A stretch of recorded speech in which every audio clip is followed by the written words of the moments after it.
The United States offers help to starving Somalis by sending U.S. troops to make certain relief supplies get through. Wintry weather fouls Thanksgiving plans for a lot of holiday travelers. And we'll have the story of a Los Angeles woman who's giving her neighbors something to be thankful for. It's Thanksgiving Day, Thursday, November 26, 1992. This is NBC News at Sunrise with Ann Curry. Good morning, everyone. I'm Margaret Larson in for Ann Curry. The Bush administration is offering as many as 30,000 troops as part of a UN multinational force in Somalia.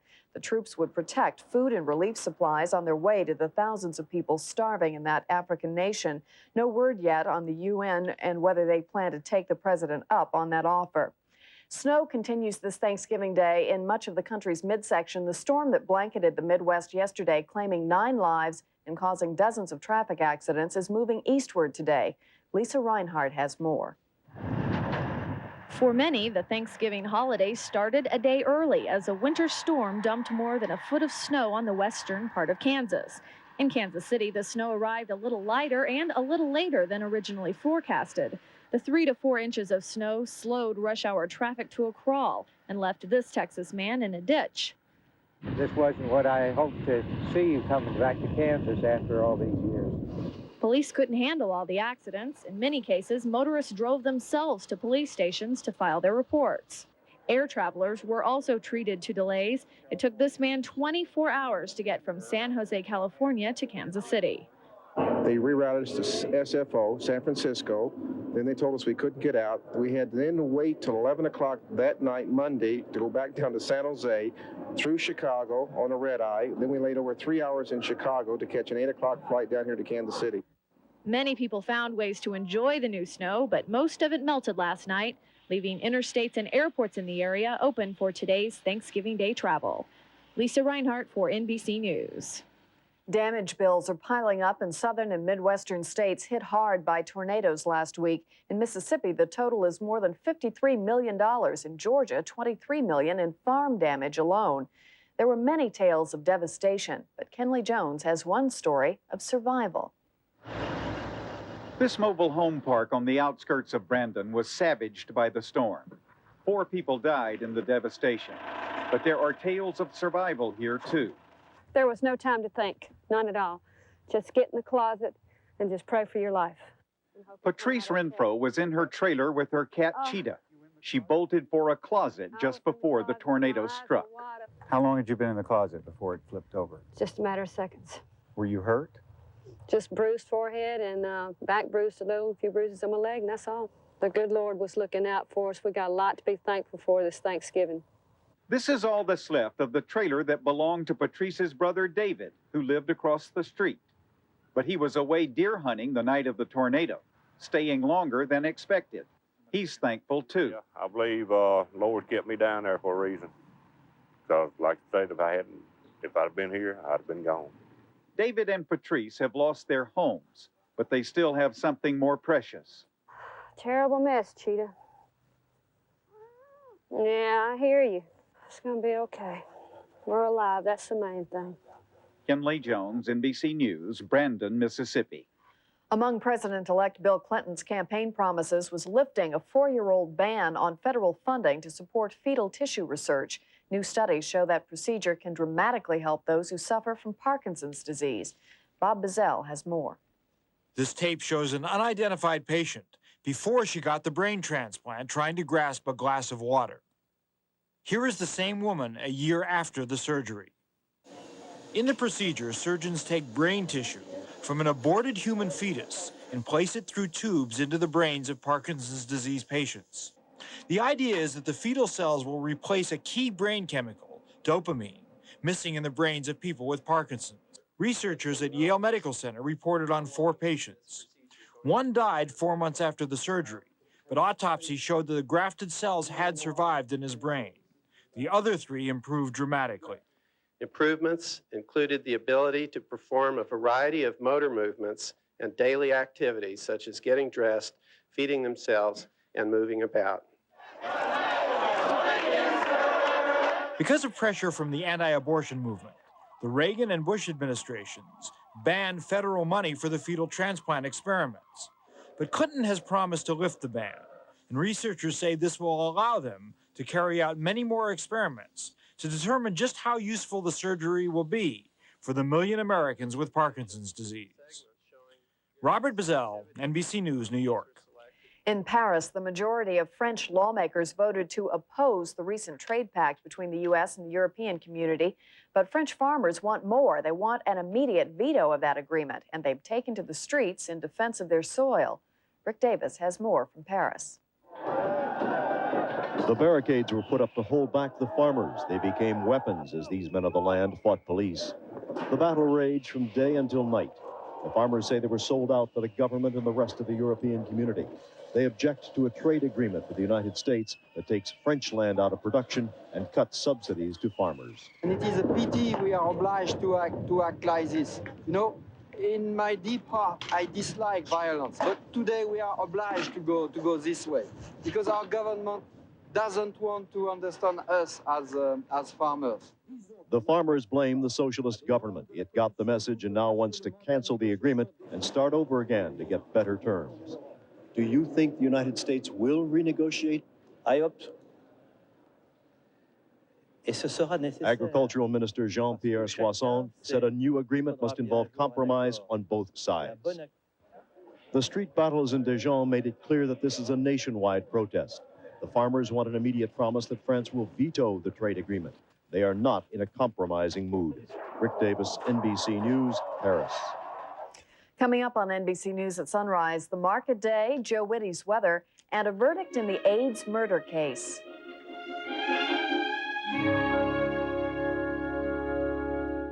Question: which of these two instant coffees looks darker? This one is definitely darker. This one. The one on the right's darker. Is darker better? What do you think? Dark, rich, what's not to like? What kind is it? Decaffeinated Folgers Crystals. I like it. Tastes rich. That'll get me going. It's made with mountain-grown beans, fresh brewed, then crystallized. Want to know what the other coffee is? Excuse me? Try decaffeinated Folgers Crystals. So dark and rich, shouldn't you switch? Severe storm warning, one of the worst snowstorms to hit Richmond in years. It happened to be the first week of December. It was like overnight, Richmond had turned into the North Pole. Hundreds of operators could not come to work. It couldn't have happened at a worse time for us. That's the biggest week of the year for us. We have more catalog orders on our 800 service than any other week of the year. If you don't make it at Christmas, you don't make it. Literally, AT&T saved the day for us. We had designed their 800 service with such powerful backup features that within minutes, they were able to reroute their calls from Virginia to other sites around the country. Now, how soon can I get these? It'll be 2 days. They did a full day of peak season business, and no one was there. And that's reliability. Technology amazes me. If you have a business that lives and dies by an 800 service, you go with the most reliable, and that's AT&T. AT&T 800 service, because every call is a customer.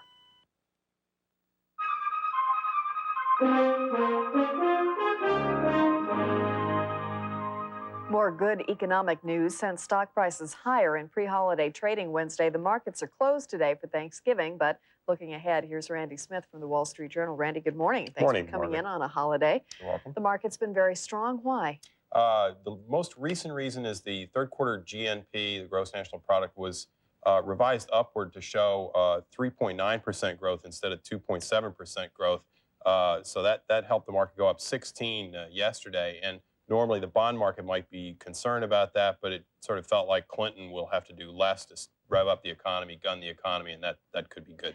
The indexes, the broader market indexes, have been hitting records, but the Dow hasn't. Why is there a difference? Well, small stocks have paced the rally, and also the Dow it's just 30 stocks, and some of them are these big companies like GM and Sears and IBM that have really had a lot of problems, so that's held the Dow back. I've also heard some word about Wall Street being sued by Russia. What's behind that? Well, this is an introduction to the capitalist system for Russia. They've got serious problems, hyperinflation, starvation, but one of Wall Street's firms is suing them because they got hired by to find an investor for the Volga Auto Works, and Russia hasn't paid its bills. I don't think the check's in the mail, do you? No. Randy, thanks. Let's take a look now at Thanksgiving weather with Joe Whitty. Good morning. Margaret, good morning. Take a look at the morning radar. That just about tells all. A soaking of a day all the way from the southeast up the eastern seaboard today. So it looks like a wet day for Macy's Day Parade towards the end. Some snow over Wisconsin and portions of Michigan, generally on the light side, not the 1 foot they had in Kansas. The west in great shape temperature-wise. Cold out over the Rocky Mountain states and over the Central Plains, highs only in the 30s. That is the national weather. Now here's what's happening in your neighborhood. For Chicago, a chilly 38 degrees, Denver 42, LA 71 on this Turkey Day, Seattle 49 degrees, rain later on for the Pacific Northwest, Dallas 45, Miami looking more like summer, 83 for the high. Next, the weekend weather trends. Margaret? See you in a few minutes, Joe. In basketball, a blazing streak fizzles out. The sports report is next. We'll be right back. At Easy Spirit, we've made high heels that are as comfortable as sneakers. So just imagine what we can do for a casual shoe. Easy Spirit casuals. There really is a sneaker inside every shoe. Okay, say you're a countertop and you find yourself with this blueberry stain. Now, you know there are some kinds of powders that are harsh and can scratch. So, would you want to be cleaned by one of them? Or would you go for the soft scrub with Clorox bleach, which lifts out tough stains without harsh scratching? So, what's it going to be? A harsh powder or soft scrub with Clorox bleach? Ooh, wise choice. Soft scrub with bleach. Yeah! Preferred by countertops everywhere. Hot breakfast idea. Smucker's Peach Preserves on cereal. Jams are naturally fat-free, less than 20 calories per teaspoon. A real man's breakfast. With a name like Smucker's, it has to be good. Shop Walgreens for Christmas. Save 11 to 20% off department store prices on a great assortment of designer fragrances for men. Just $23.99. Planters nuts are perfect for parties, and they're on sale. Your choice, just $2.99. And you'll want to order an extra set of holiday photos. Regular size, just 99 cents. Super size, $1.69. Walgreens, filling your Christmas wishes.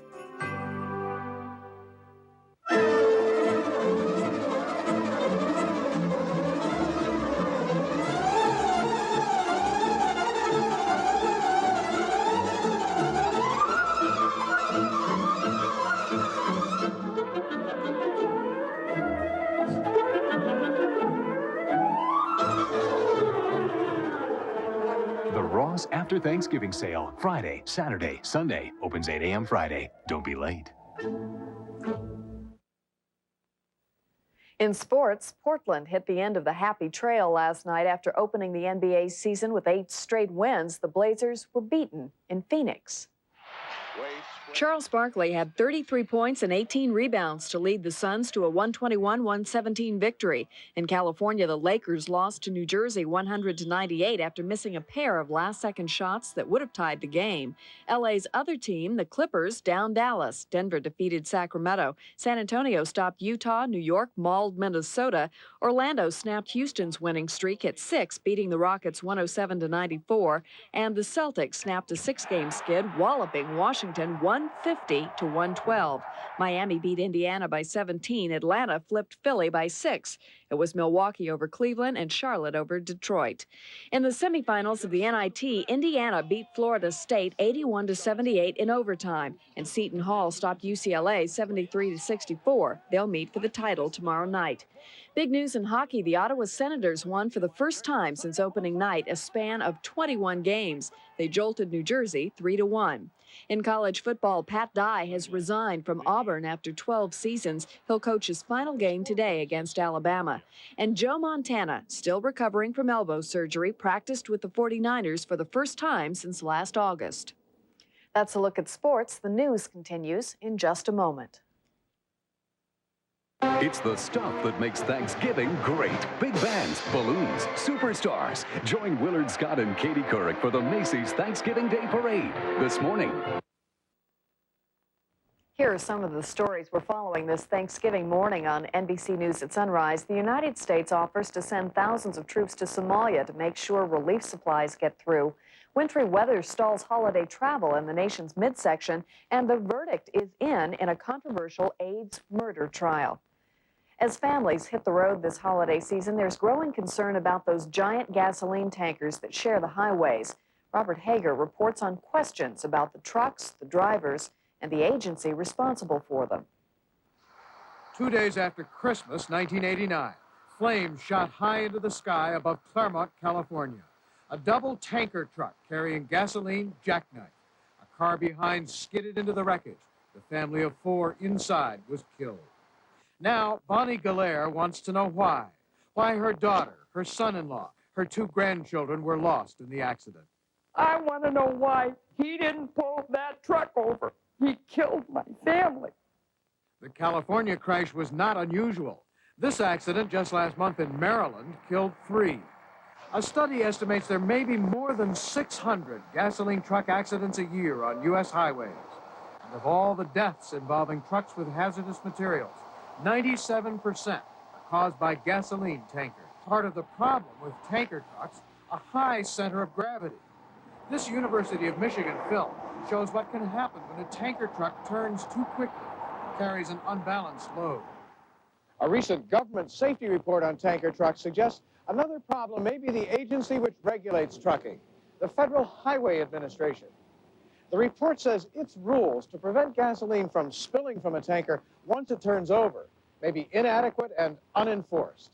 The Highway Administration refused to be interviewed on camera.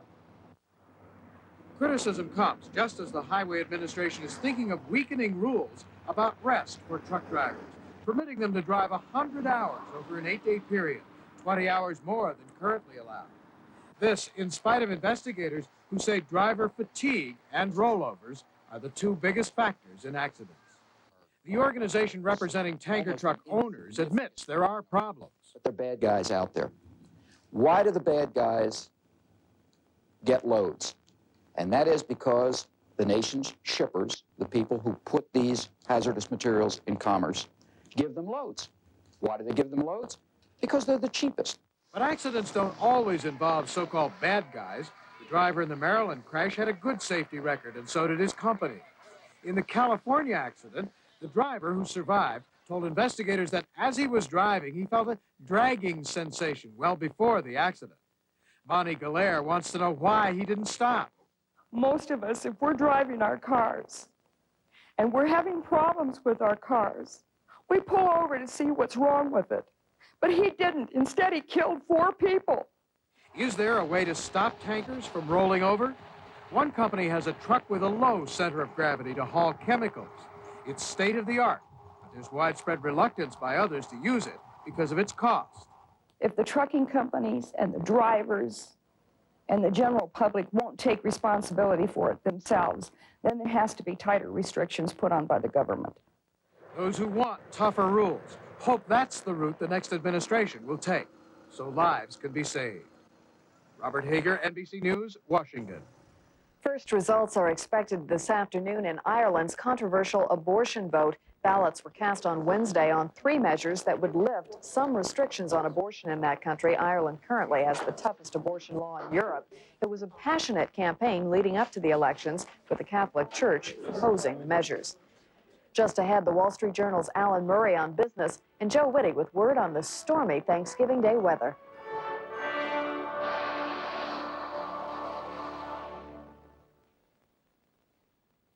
Why, thank you.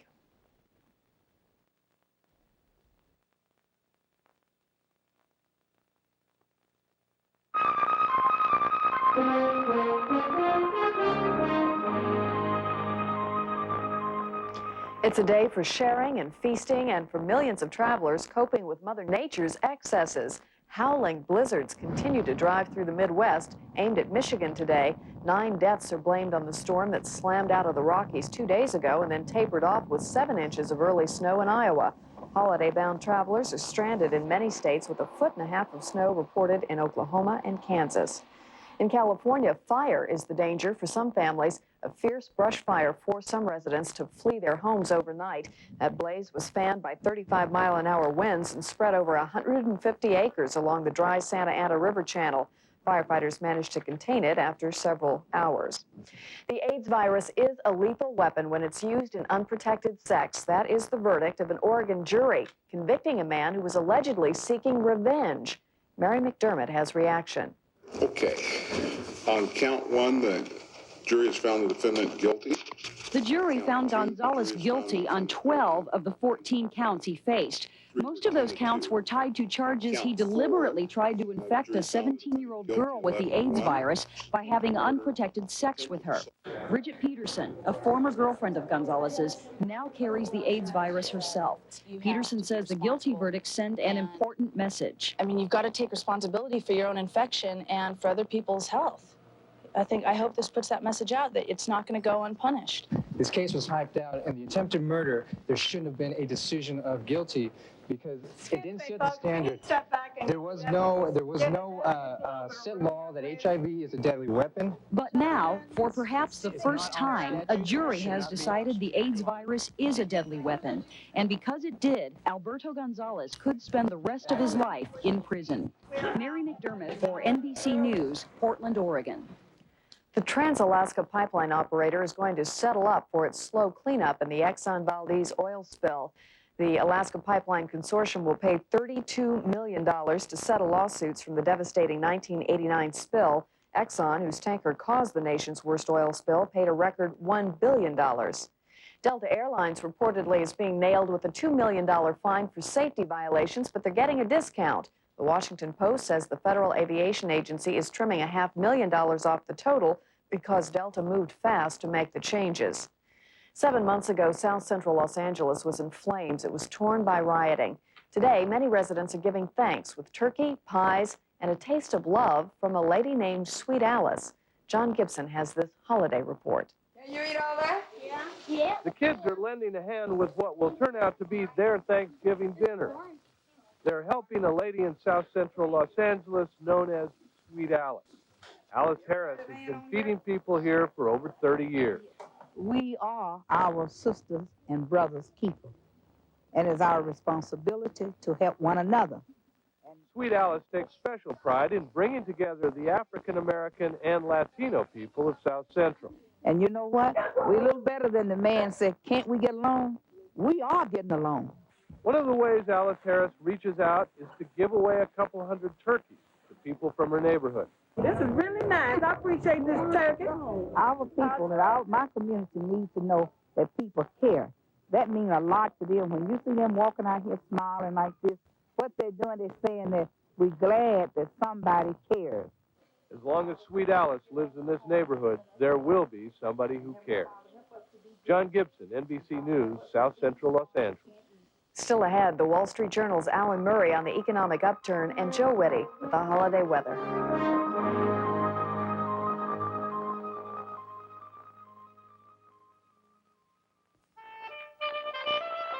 No one has to tell you that doing business today is more challenging than ever.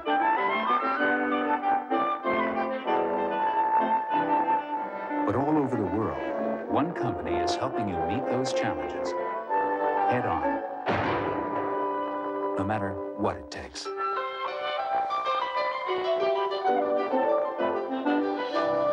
New challenges, new thinking.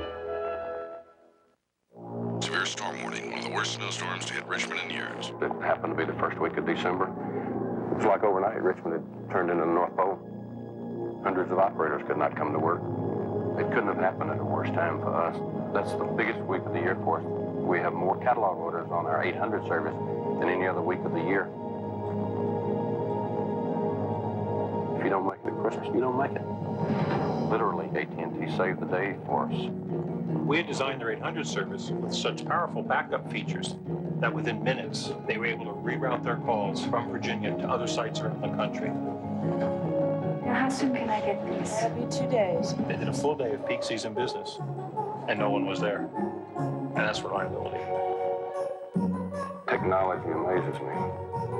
If you have a business that lives and dies by an 800 service, you go with the most reliable, and that's AT&T. AT&T 800 service, because every call is a customer. I have to admit, I'm a little surprised. About what? I just never thought I'd see you on anything but a BMW or a Lexus. To be neither. Airbag? Leather? This is quality. Expensive? About 10, 15,000 less than a BMW or Lexus. I think it feels just as good. What? Oh, there's Pontiac Bonneville. It's amazing.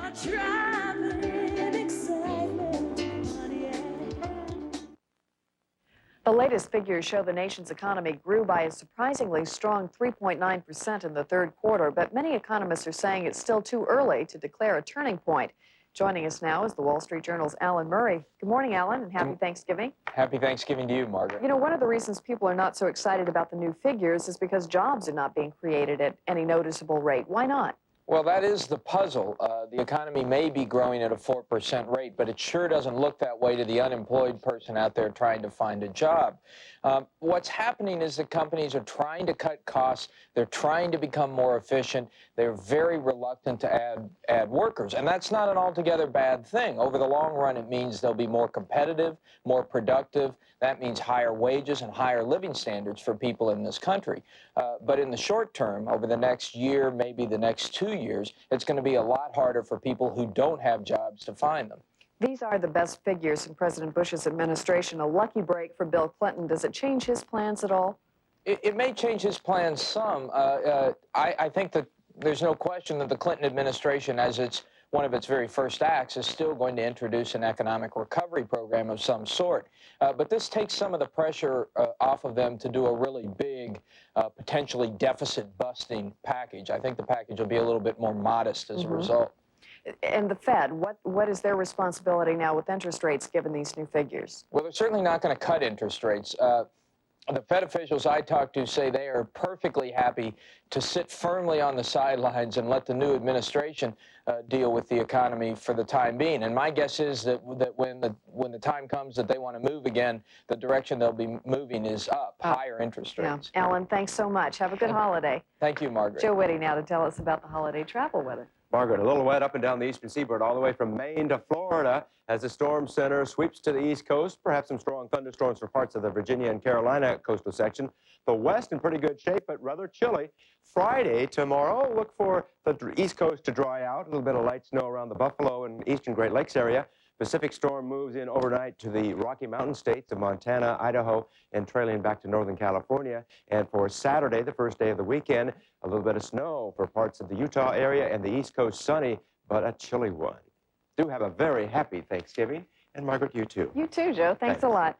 Finally this morning, a special family reunion on Thanksgiving. Navy dads meeting their newborns for the first time after 6 months at sea. 8 babies born while their fathers were on Persian Gulf duty got special introductions Wednesday as the USS Ogden docked at Long Beach, California. It was a time for kisses and hugs, but you know what? All that excitement can be pretty exhausting. What a cute guy. That's NBC News at sunrise for this Thursday morning. I'm Margaret Larson. Have a great Thanksgiving. We'll see you again tomorrow.